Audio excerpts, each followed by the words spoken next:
গত কয়েক মাস ধরে যে সকল বিতর্ক বাংলাদেশের আনাচে কানাচে ঘুরপাক খাচ্ছে এবং যে সকল বিতর্কের জন্য বর্তমান অন্তর্বর্তীকালীন সরকার নানাভাবে জনগণের নিকট প্রশ্নবিদ্ধ হচ্ছিল এবং যে সকল বিতর্ক নিয়ে তারা খোলামেলা কিছু বলতে পারেনি এবং জনগণ চারিদিক থেকে যেভাবে আর্তচিৎকার করছিল তার ফলে যে কোনো সময় সরকার এবং জনগণের মধ্যে যে মতবিরোধ এটির বিপরীতে মারাত্মক বিশৃঙ্খলা, জনরোষ, এমনকি আরও ভয়াবহ গণঅভ্যুত্থানের মতো ঘটনা ঘটার সম্ভাবনা দেখা দিয়েছিল। প্রথম ঘটনাটা হলো করিডোর নিয়ে। মায়ানমার সীমান্তে আরাকান আর্মিকে একটি করিডোর দেয়া হবে, বলা হচ্ছিল যে এটা মানবিক করিডোর, কিন্তু আমাদের জনগণ কোনো অবস্থাতে এই বিষয়টা মেনে নিচ্ছিল না। এর কারণ হলো এই করিডোরের নামে জাতিসংঘকে একটা প্যাসেজ দেওয়া, মার্কিন যুক্তরাষ্ট্রকে একটি পথ দেখানো এবং আরাকান আর্মি এবং একই সঙ্গে যুদ্ধরত তাদের যে প্রতিপক্ষ রয়েছে রোহিঙ্গা অঞ্চলে অর্থাৎ আরাকান অঞ্চলে তারা, এবং তাদের সকলের প্রতিপক্ষ মায়ানমার সরকার এবং মায়ানমার সরকারের মুরব্বি চীন। আমরা সকল পক্ষের আক্রমণের লক্ষ্যবস্তুতে পরিণত হতে যাচ্ছিলাম। অন্যদিকে যে জাতিসংঘ এবং যে আমেরিকা, যাদের পরামর্শে এই কাজগুলো করার জন্য সরকার এগিয়ে যাচ্ছিল, এদের ইতিহাস হলো যে এরা মানুষের গাছে উঠায়, পরে আবার সময় মতো সুযোগ বুঝে মই নামিয়ে নেয়। এরা সবসময় বিজয়ের পক্ষে থাকে। আমেরিকা এবং জাতিসংঘ কখনো পরাজিতের পক্ষে থেকেছে এবং শেষ পর্যন্ত মাটি কামড় দিয়ে তারা যাদেরকে সমর্থন করেছে তাদের পক্ষ অবলম্বন করেছে, এরকম একটি সিঙ্গেল উদাহরণ পৃথিবীতে নাই। বরং তাদের বন্ধুত্বের কবলে পড়ে এবং তাদের শত্রুত্বের কবলে পড়ে, অর্থাৎ তাদের বন্ধুত্ব যেভাবে বিপজ্জনক, শত্রুতাও বিপজ্জনক। কত রাষ্ট্র তার সার্বভৌমত্ব হারিয়েছে, কত রাষ্ট্র তার সতীত্ব হারিয়েছে, কত আমেরিকার যে এজেন্ট তারা তাদের প্রাণ হারিয়েছে, মান সম্মান, ইজ্জত আবরু হারিয়ে পুরো দেশ এবং জাতি থেকে কিয়ামত পর্যন্ত তারা অভিশাপ নিয়ে দেশের মাটিতেও মরার সুযোগ পায়নি। সেটা আপনি জেনারেল নরিয়াগার কথা ধরেন, রেজা শাহ পাহলভির কথা ধরেন, কিংবা আরও অনেক এরকম, হামিদ কারজাই অথবা আশরাফ ঘানির কথা চিন্তা করেন আফগানিস্তানের।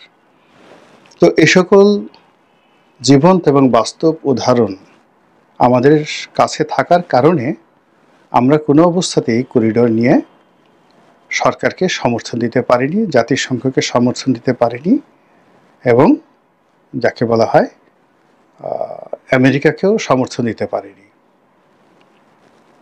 এবং এই যে জনগণের যে দাবি, এই দাবির সঙ্গে বাংলাদেশ সেনাবাহিনী একাত্মতা প্রকাশ করেছে এবং অতি সম্প্রতি সেনাপ্রধান তাদের একটি যে অভ্যন্তরীণ বৈঠক, যে বৈঠকের দিকে সারা দেশের মানুষ তাকিয়েছিল, সেই বৈঠকে তিনি দ্ব্যর্থহীন ভাষায় ঘোষণা করেছেন, যা আমরা জেনেছি, যে এই করিডোর অন্তর্বর্তীকালীন সরকারের বিবেচ্য বিষয় নয়।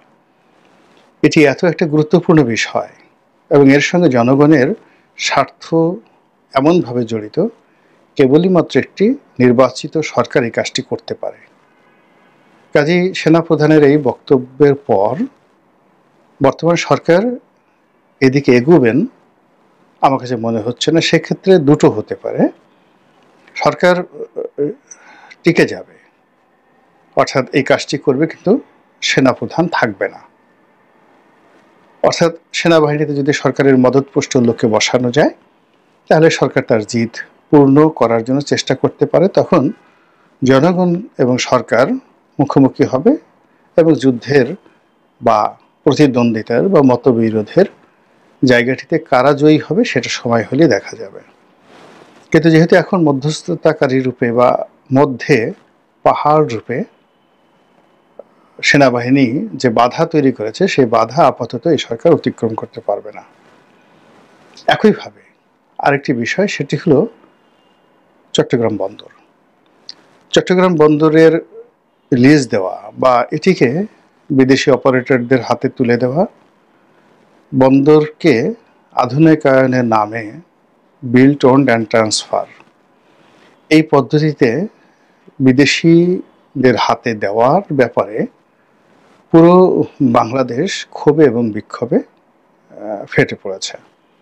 চট্টগ্রাম বন্দরও এই ব্যাপারে সরকারের যিনি প্রধান জনাব ইউনূস, তিনি নিজে চট্টগ্রাম গেছেন, নাতি দীর্ঘ বক্তব্য দিয়েছেন। বন্দরকে বিদেশিদের হাতে কেন দেওয়া দরকার এবং দিলে কি কি উপকার হবে, এসব বিষয় নিয়ে অসাধারণ সব বক্তব্য দিয়েছেন। কিন্তু কাজের কাজ কিছুই হয়নি। ফলে কি হলো, এখানেও সেনাপ্রধানকে কথা বলতে হয়েছে। 3 নম্বরে যে বিষয়টি, সেটা হলো নির্বাচন। নির্বাচন নিয়ে টানাটানি হচ্ছে এবং এখনো পর্যন্ত এটি নিশ্চিত নয়। এর কারণ হলো, আগের যে দুটো বিষয় বললাম, চট্টগ্রাম বন্দর এবং একই সঙ্গে আমাদের যে করিডোর, এই দুটোর সঙ্গে জনগণের, আপামর জনগণের যে অংশগ্রহণ, এখানে দেওয়ার পক্ষে একজন লোক খুঁজে পাওয়া যাবে না।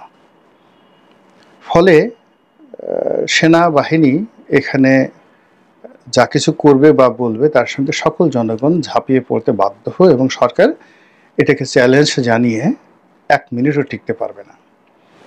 কিন্তু নির্বাচনের যে বিষয়টি, যেটি সেনাবাহিনী বলেছে যে এটা ডিসেম্বর মাসে হলে ভালো হয় বা ডিসেম্বর মাসে হতে হবে, এটি নিয়ে সরকার টানা হেঁচড়া করতে পারে, পলিসি করতে পারে, এখানে নানা রকম কূটকৌশল চালাতে পারে। আর কারণ হলো, ডিসেম্বর মাসে যারা নির্বাচন চায়, তাদের বিপক্ষে যে শক্তিগুলো রয়েছে তাদের সংখ্যাও কম নয়, তাদের ইনফ্লুয়েন্সও কম নয়। তো ডিসেম্বর মাসে নির্বাচন নিয়ে একটা স্থিতিস্থাপক, অর্থাৎ চটচটে আঠালো একটা বিষয় তৈরি হয়েছে, টানাটানি চলবে। এখন তো মে মাসের শেষ সপ্তাহ, June, July, August, September, October, আরও অনেক সময় আছে। ফলে এটা নিয়ে টানা হেঁচড়া চলবে। এখন সেই টানা হেঁচড়ায় কারা জিতে, সেটি দেখার বিষয়। এখানে একটা বিষয় আমাদের বুঝতে হবে যে এখন যে সরকার চলছে, সেই সরকার যতই বলুক না কেন, তারা ছাত্র এবং জনতাদের সমর্থন নিয়ে এসেছে। এখানে জনতা বলতে কাদেরকে তারা বোঝাচ্ছে আমি বলতে পারবো না, বা ছাত্র বলতে কাদেরকে বোঝাচ্ছে তাও বলা যাবে না। দেশে স্কুল, কলেজ, বিশ্ববিদ্যালয়ের ছাত্র সংখ্যা কত, সেখানে ছাত্র সংসদগুলোতে যদি ভোট হয় এই মুহূর্তে, যে ডক্টর মোহাম্মদ ইউনূসের সরকারকে কতজন চাচ্ছেন প্রতিটি কলেজ, বিশ্ববিদ্যালয় ভোট দেবে, এতে কয়টি শিক্ষা প্রতিষ্ঠান থেকে ইতিবাচক ফলাফল আসবে সরকারের পক্ষে, আমি যথেষ্ট সন্দিহান। আর জনগণকে যদি এই মুহূর্তে একটা ভোটের আয়োজন করা হয়, হা না ভোট, কত পার্সেন্ট লোক হাতে ভোট দেবে এবং কত পার্সেন্ট ভোট নাতে পড়বে, সেটা সহজে অনুমান করে বলা সম্ভব। এবং এখন যে যুগ হয়েছে, সেই যুগে সিল পিটানো সম্ভব নয়, ভোট ম্যানিপুলেশন সম্ভব নয়, এবং যা কিছু হবে মুহূর্তের মধ্যে সারা পৃথিবীতে হইচই শুরু হয়ে যাবে। তো সেক্ষেত্রে ছাত্র এবং জনতার যে সমর্থন, সেটা মূলত একটা অ্যালগোরিদম, একটা সংখ্যার বিষয়, কথার কথা, হালকা কথা। বাস্তবতা হলো যে এই সরকারের প্রতি সেনাবাহিনীর সমর্থন রয়েছে। এটিকে আপনি সেনা সমর্থিত সরকার বলতে পারেন, অনেকটা 111-এর কায়দায়। এবং যখন বিপ্লব সংগঠিত হলো, সকল কিছু বিশৃঙ্খল, তখন প্রায় সব জনগণই, ডক্টর মোহাম্মদ ইউনূস তো পরে এসেছেন, সব জনগণই কিন্তু আশা করেছিল বা আতঙ্ক অনুভব করছিল দেশে মার্শাল ল চলে আসবে, জরুরি অবস্থা চলে আসবে, শেখ হাসিনা গেছে কিন্তু মার্শাল ল আসবে।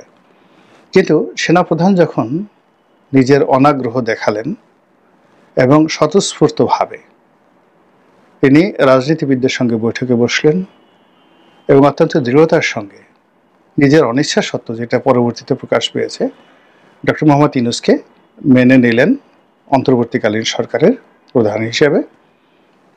ঠিক তখন থেকেই সেনাবাহিনীর একটা সমর্থন রয়েছে এবং জনগণ সবসময় জেনেছে, বিশ্বাস করেছে যে সেনাবাহিনীর সমর্থন ছাড়া এই সরকার এগোতে পারবে না।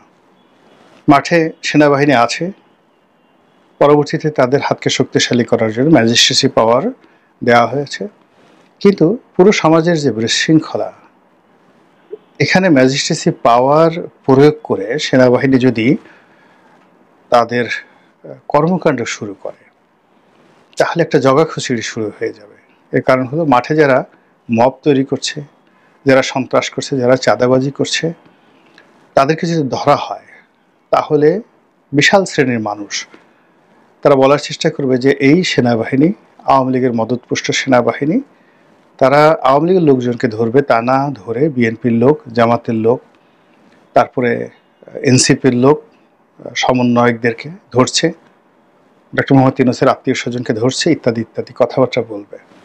তো সেনাবাহিনী সেই সুযোগটা জনগণকে না দিয়ে তারা একটা রিল্যাক্স, কাম অ্যান্ড কুল যে পলিসি, সেই পলিসি গ্রহণ করেছে। ফলে সমাজে যা হওয়ার তাই হয়েছে। প্রতিটি মানুষের মুখোশ উন্মোচিত হয়ে গেছে। কে চাঁদাবাজ, কে ধড়িবাজ, কে সাহসী, কে কাপুরুষ, কে কতটা দুর্বৃত্তপনা করতে পারে, তার মধ্যে শেয়ার মার্কেট লুট করার অভিলাষ লুকায়িত ছিল, সুযোগ না পাওয়ার কারণে করেনি, কার মধ্যে ব্যাংক দখল করার অভিলাষ লুকায়িত ছিল, সুযোগ পায়নি তাই করেনি। সেই জিনিসগুলো একেবারে আইনশৃঙ্খলা রক্ষাকারী বাহিনী তাদের কাছে একেবারে প্রকাশ্য দিবালোকের মতো ডকুমেন্টারি হিসেবে চলে এসেছে। নাম, ধাম, ঠিকানা, কর্মকাণ্ডের ফিরিস্তি এবং তথ্যপাত্র সহ সবকিছু সহ। এখন সেনাবাহিনী যদি সত্যিকার অর্থে অ্যাকশনে যায়, সেই অ্যাকশনে যাওয়ার পরে এখন আর জনগণ বা ছাত্র বা কেউ বলবে না যে এই সেনাবাহিনী আওয়ামী লীগের পক্ষ অবলম্বন করছে। তারা চাঁদাবাজদের বিরুদ্ধে যদি ব্যবস্থা নেয়, কি হবে বলেন?